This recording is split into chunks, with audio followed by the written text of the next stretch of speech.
So ayan, good morning mga people. So ayan, meron tayo ngayong i-unbox bagong order natin na tool. So i-check natin, tsaka i-review natin kung okay naman siya.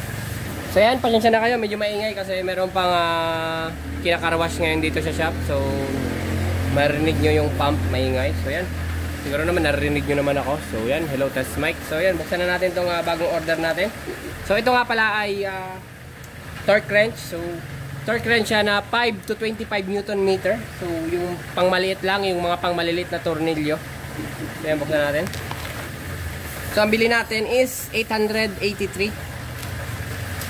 Nainis na kasi ako dun sa gamit natin na isa. Kasi alam mo naman yung paggamit mo yung tools, di ba? Pag hindi ka na komportable, talagang alam mong hindi na siya maganda gamitin. So kaya bumili na lang tayo ng bago. Hindi lang bago, ibang brand naman, susubukan natin. So, ito yung dati natin. Ayan. 5 to 25 Newton meter pa rin siya. So, itong mga ganito, 1/4 lang yung ano niya, yung shank niya. Ito.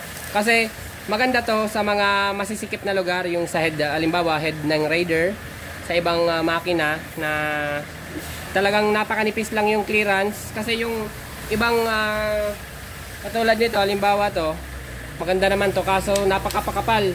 Pag naglagay ka pa dyan ng socket, talagang grabe na yung ano niya, yung kanyang clearance sa mga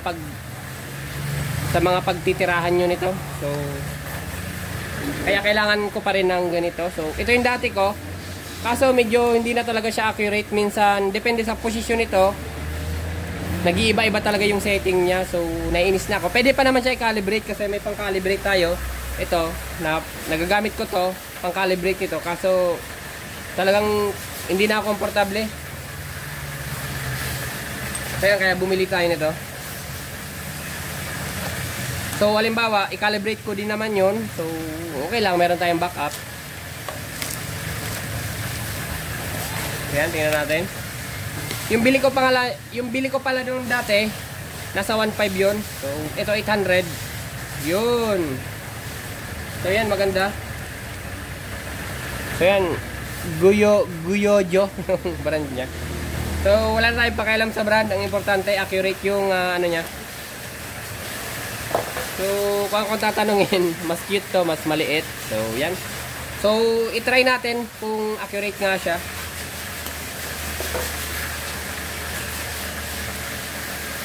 Talagang nabubuisit na ako dun sa isa.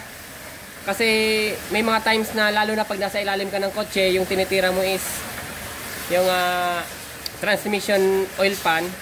Pag hindi mo napapantay yung ganyan na clearance, nagbabago yung setting niya. Kasi feel ko nalagpas na ako sa 10 Newton meter. So yun. So ito, let's try this shit. So yan, ito yung gagamitin natin pang calibrate. So ang kailangan natin pang calibrate is itong mga adapter na to para mag-match siya dun sa dulo. So ang gagawin natin, isa-set natin to sa 10 Newton meter at saka titingnan natin dito sa gauge. Pag binira natin dito, dapat pagtapat sa 10 Newton meter, kakalas na to. So yan, iset muna natin sa 10 Newton meter.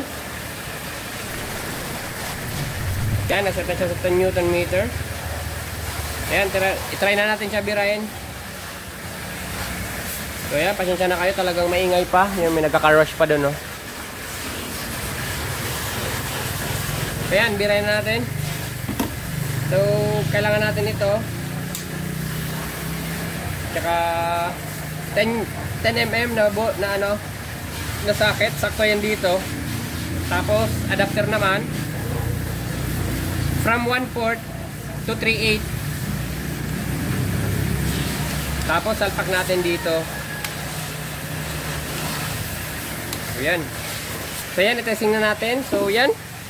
So ang pag-calibrate, ang pag-testing ng calibration nito is naset na natin ang 10 dito. So yan. So dapat pagtapat nito sa 10 na gauge, kakalas na yung torque wrench. Yan.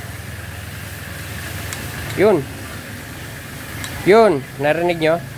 Tingnan yung kamay ko. Yun. Yun, accurate naman siya. So yan, okay na okay. Tanggalin natin. Ayan, napakaganda niya. So yan, maliit lang. Tsaka mas magaan kaysa dito sa dati ko.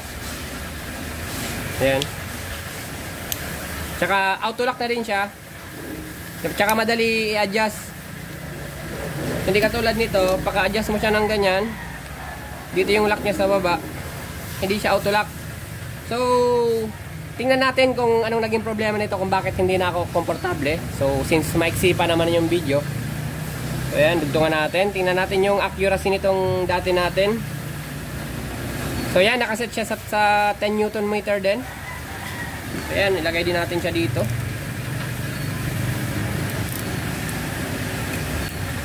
Tingnan natin kung saan siya kakalas.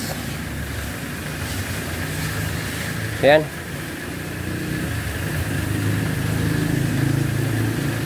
Yun, nakita nyo? Nakita nyo ba? Yan, tingnan nyo. Kung saan siya umaabot. Oh, yan. 11 na siya, 12. Yun, putang ina. 15 Newton meter siya bago gumana yung click niya. So nakaset dito na 10. Pero pagdating dito sa ano natin, yun, 15 Newton meter yung ano niya, yung 5 Newton meter yung ano niya, maling gauge. So ayan, bali pag sinet natin dito ng 10, 15 Newton meter bago mag-click. So yan, napakalayo.